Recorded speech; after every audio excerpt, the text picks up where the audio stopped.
HD Smartcast. आप सुन रहे हैं HD Smartcast और ये है फीवर FM प्रोडक्शन। क्या है ना, जैसे हर आज कल हो जाता है, वैसे ही हर कल आज बन के खुद को दोहराता है। असल में घटनाएं वही होती हैं, बस उनकी शक्लें बदल जाती हैं, उनको देखने वाली नजरें बदल जाती हैं, पर मैं नहीं बदलता। मैं संसार की उन सभी घटित घटनाओं का साक्षी हूं। मैं वो आंख हूं जो सब कुछ देखती है अपलक। मैं आकाश हूं, महाभारत, वो घटना जो आज भी मेरे दिल में छपी हुई है, जिसमें पूरी इंसानियत हार गई। चौसर का वो खेल दुर्योधन के जीतने के लिए ही खेला गया था। हारते हुए भी खेलते जाने के युधिष्ठिर के अपने तर्क हो सकते थे। अब लॉजिक अपनी जगह है, पर सबसे बड़ा सच ये है कि जब औरत दांव पर लगती है तो समाज डहने लगता है। डहेगा ही, क्योंकि औरत ही है शायद जो उसको संभाल कर रखती है।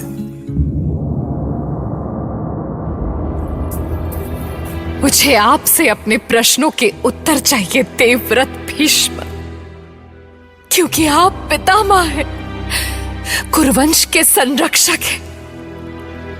ये संसार आपको धर्म के रक्षक के रूप में जानता है। क्या आपका धर्म ये कहता है कि एक स्त्री की लाज जा रही हो और आप देखते रहे? क्या आपके धर्म में किसी स्त्री की मान मर्यादा का कोई स्थान नहीं? क्या स्त्री के मान सम्मान पर ऐसे निरंकुश दुराचारी कभी भी घात कर सकते हैं और आपका धर्म मौन रहेगा? भैया, आदेश दें। आपके अपमान के लिए मैं इस पांचाली को जीवित नहीं छोड़ूंगा। आदेश दे बस। मूर्ख भांजे दुशासन, इसे जीवित नहीं छोड़ेगा तो अपमान क्या मेरा करेगा? दुर्योधन, समझाओ आपने इस मूर्ख अनुज को। अरे बोलने तो दुशासन को मामा, बोलने दो, जी भर के बोल लेने तो इसे। बहुत पुरानी आग लगी है इसके सीने में भी। उत्तर दीजिए पितामह। स्वयं को कुरुवंश का उत्तराधिकारी मानने वाले दुर्योधन ने अपने नीच भाई को मुझे बालों से पकड़कर इस सभा में घसीटते हुए ले आने का आदेश दिया, और आपने उसे रोकना तो दूर, सर उठाकर देखा तक नहीं। क्यों पितामह, ये कौन सा धर्म है आपका? और ये लोग मेरे पति हैं, जिन्होंने मुझे वचन दिया था कि मुझे महारानी बनाकर रखेंगे। बोलिए धर्मराज युधिष्ठिर, जुए में खुद को हार जाने के बाद तो आप दास हो चुके थे, फिर दुर्योधन के दास ने मुझे कैसे दांव पर लगा दिया? जो स्वयं दास बन गया हो, उसे कोई अधिकार नहीं कि वो कोई दांव खेल सके। ये दुर्भाग्य है भरत वंश का। सुन रहे हैं ज्येष्ठ, आपने जो भूल की है, इतिहास उसके लिए आपको कभी क्षमा नहीं करेगा। क्या हुआ? अब सच सुनने की शक्ति नहीं है आप में, पर तब पांचाली को दांव पर लगाने की शक्ति थी। मैं द्यूत खेलना नहीं चाहता था पांचाली, सच मानो मैं नहीं खेलना चाहता था द्यूत। अच्छा, द्यूत नहीं खेलना चाहते थे तो पासे क्यों उठाए, दांव क्यों लगाया? तुम्हारे कारण दुर्योधन, दो भाइयों के बीच के खेल में तुमने छल से शकुनी को शामिल किया।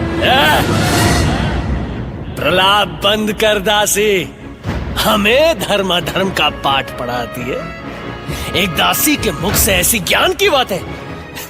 इसे रोकिए भैया, वरना मैं इसका इसी क्षण वध कर दूंगा। रोकिए इसे। शांत रहो दुशासन, शांत रहो। ये क्या करने जा रहे हो तुम?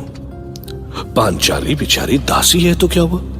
अरे भाई, दासी की पीड़ा भी सुनना राजधर्म है अनुज। तू बोल पांचाली, बोल, जितना चाहे उतना बोल, क्योंकि ना जाने फिर तू कभी बोल भी सकेगी या नहीं? अब भी मैं चुप रहा हूं भैया, अब भी सहन करता रहूं? तुमने कितना निरीह बना दिया है मुझे कि मैं अपनी पत्नी का अपमान करने वाले के सामने बोल भी नहीं सकता। सहदेव, जाओ अग्नि लेकर आओ। जिस हाथ से बड़े भाई ने पंचाली को दांव पर हारा है, आज मैं उस हाथ को ही जला दूंगा। भीम, ये क्या कह रहे हैं आप? अपने ज्येष्ठ भ्राता के साथ ऐसा व्यवहार? ज्येष्ठ भ्राता सुन सुनकर मेरी सहन शक्ति चुक गई है अर्जुन। ये तो इनका सौभाग्य है कि मैं इन्हें जीते जी चिता में नहीं झोंक रहा। मैं भी छटपटा रहा हूं भीम, मैं भी छटपटा रहा हूं। मैं भी पांचाली को इस हाल में कभी नहीं देख सकता। पर आज अगर भाई भाई बिखर गए तो ना हम बचेंगे और ना ही हमारा धर्म। भ्राता अर्जुन, सभा समाप्त हो चुकी है। अब धर्म की बातें करके आप अपने बंधुओं को दुखी ना करें। मैं अभी तक शांत था, पर सभा के हालात ने मुझे मजबूर कर दिया है। भ्राता दुर्योधन और दुशासन ने जो किया है, उसके लिए ईश्वर इन्हें कभी क्षमा नहीं करेगा। मेरे भाई होकर तुम? नहीं भ्राता दुर्योधन, भले ही आप मेरा सर काट डालें, पर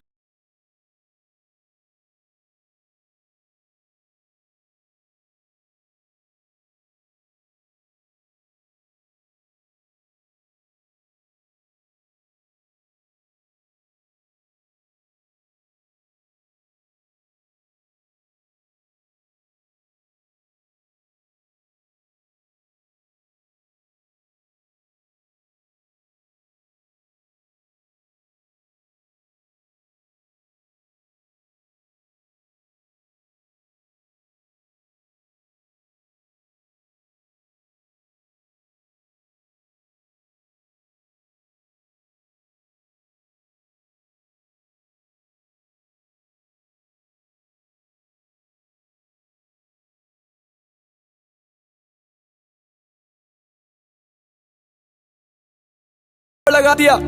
क्या पांचाली केवल उनकी पत्नी है? यदि वो दाव पर नहीं लगाई जा सकती तो ये खेल ही गलत था, और पांचाली अभी भी स्वतंत्र है। विकर्ण, तर्कहीन बातें सुनाने से अच्छा है कि जो हो रहा है चुपचाप उसे देखते रहो। तुम ऐसे महान चिंतक या विचारक नहीं कि पूरी सभा तुम्हारी बातें सुने। जब इस सभा में पितामह महाराज धृतराष्ट्र, द्रोणाचार्य, कृपाचार्य तक ने मान लिया है कि द्रौपदी अब दासी है, तो वो दासी है। जिस पांचाली को तुम इतना सम्मान दे रहे हो, वो एक साधारण दासी है, एक निर्लज्ज दासी। इतने महान लोगों के बीच एक वस्त्र में खड़ी इस नारी में अब कौन सी लज्जा बची है? अगर तुमसे यह सब नहीं देखा जा रहा है तो सभा मंडप से चले जाओ, क्योंकि अब जो होगा उसे तुम शायद सहन नहीं कर पाओगे। दुशासन, इन पांचों पांडव के वस्त्र उतार दो। दास हो गए हैं, परंतु अभी भी राजसी वस्त्र पहनकर खड़े हैं। और इस दासी के वस्त्र भी उतार कर इसके स्वामी दुर्योधन के चरणों में फेंक दो। निर्लज्ज तुम हो अंगराज, निर्लज्ज। इस सभा में बैठे सभी निर्लज्ज हैं, इसलिए मैं इस सभा में एक क्षण नहीं रुक सकता। मैं जा रहा हूं। जाओ विकर्ण, जाओ। अच्छा है तुम यहां से चले ही जाओ। यहां वैसे भी तुम्हारे जैसे मूर्ख की कोई आवश्यकता नहीं है। जाओ। भ्राता दुर्योधन, पांडव अपने वस्त्र उतार चुके हैं, परंतु ये पांचाली अभी भी वैसे ही खड़ी है। तो जो कार्य वो स्वयं नहीं करती, उसे तुम क्यों नहीं पूरा कर देते दुशासन? क्यों नहीं अपने इन्हीं हाथों से उस पांचाली को निर्वस्त्र कर देते? हाँ? ठहरो दुशासन, वहीं रुक जाओ। रक्षा करे धर्मराज। इस वक्त भी यदि आप चुप बैठे तो पाप से ये धरती फट जाएगी। छोड़ो मुझे, छोड़ो मुझे नीच। चल। देख रहे हैं महाबली भी आपके सामने मेरी ये दुर्दशा। किस दिन के लिए बचा कर रखी है आपने ये शक्ति? लज्जा नहीं आती आपको? आपके सामने आपकी पत्नी का चीरहरण हो रहा है। अपना गांडीव उठाओ पार्थ, मेरी लाज रखो। हे ईश्वर, क्या इस सभा में कोई पुरुष नहीं है जो एक स्त्री की लाज की रक्षा कर सके? क्या सभी पुरुषहीन हो गए? पांचाली, आ मेरी जांग पर बैठ। सोच क्या रही है? मैं वचन देता हूं, मैं रक्षा करूंगा तेरी, बच जाएगी तू। दुर्योधन, सुन ले दुर्योधन, इन शब्दों के लिए तू जीवन भर पछताएगा। मैं पांडुपुत्र भीम प्रण करता हूं कि जो जंगा तूने पांचाली को दिखाई है, यदि मैं उसे चूर चूर ना कर दूं, तो मैं स्वर्गीय महाराज पांडु का पुत्र नहीं। और सुनो दुर्योधन, ये कर्ण तो तुम्हारा बहुत प्रिय है ना, जिसे अपने प्राणों से बढ़कर भी चाहते हो तुम? तो याद रखना, मैं पांडुपुत्र अर्जुन अपने गांडीव को साक्षी मानकर प्रण करता हूं कि मैं उसे जीवित नहीं छोड़ूंगा, उसका वध करूंगा मैं। दुशासन, किसी के भय में मत आओ, निर्वस्त्र कर दो इस कलंकिनी को। मैं देखता हूं कौन आता है इसे बचाने। हाँ दुशासन, आगे मजा आएगा, बहुत मजा आएगा भ्राता। केशव, मेरी लाज रखिए, मेरी लाज रखिए यदुनंदन। आइए, आइए आकर मुझे बचा लीजिए मेरे नंदलाल। मेरी लाज रखिए, मेरी रक्षा कीजिए प्रभु, रक्षा कीजिए मधुसूदन, रक्षा कीजिए गोविंद। हरे कृष्ण, हरे कृष्ण, हरे कृष्ण, हरे कृष्ण, हरे कृष्ण, हरे कृष्ण, हरे कृष्ण, हरे कृष्ण, हरे कृष्ण, हरे कृष्ण, संभवामि युगे युगे। हरे कृष्ण,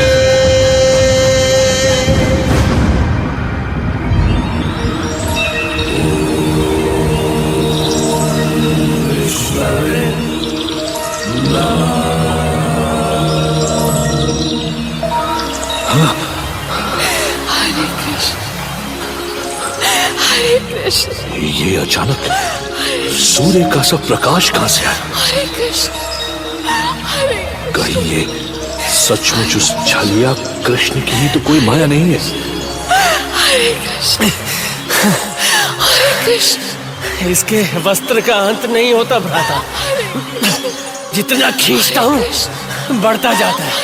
वस्त्र का ढेर लग गया है।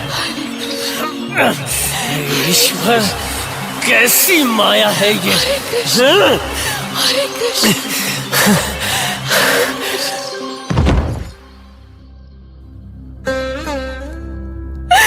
धन्य हो केशव, तुम धन्य हो। इस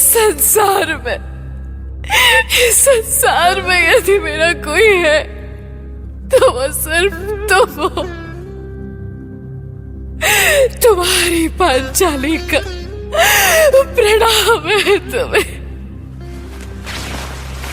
मैं पांचाल की अस्मिता द्रौपदी धरती, आकाश और पूरे ब्रह्मांड को और उन सभी को जो मेरी विवशता को मूक बने देखते रहे, साक्षी मानकर ये प्रण लेती हूं कि जब तक मैं अपने केश दुशासन के रक्त से धो नहीं लेती, मैं तब तक अपने केश नहीं बांधूंगी।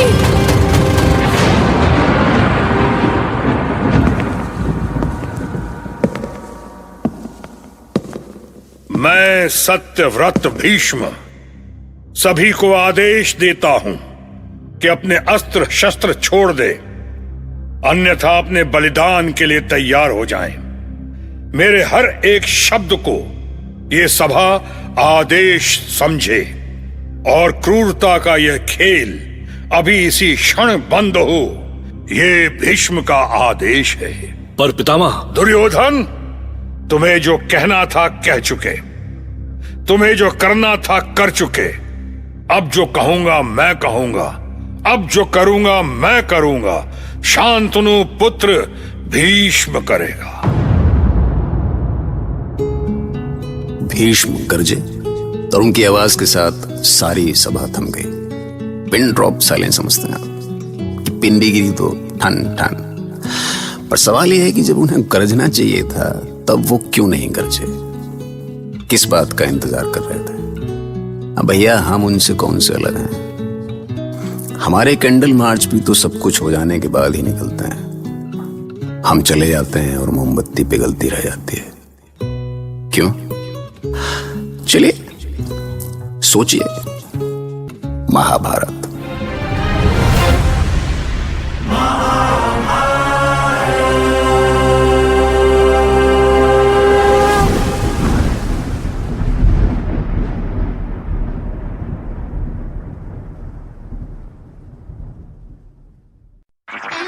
आप सुन रहे हैं HD स्मार्ट कास्ट और ये था fever FM production. HD smart cast.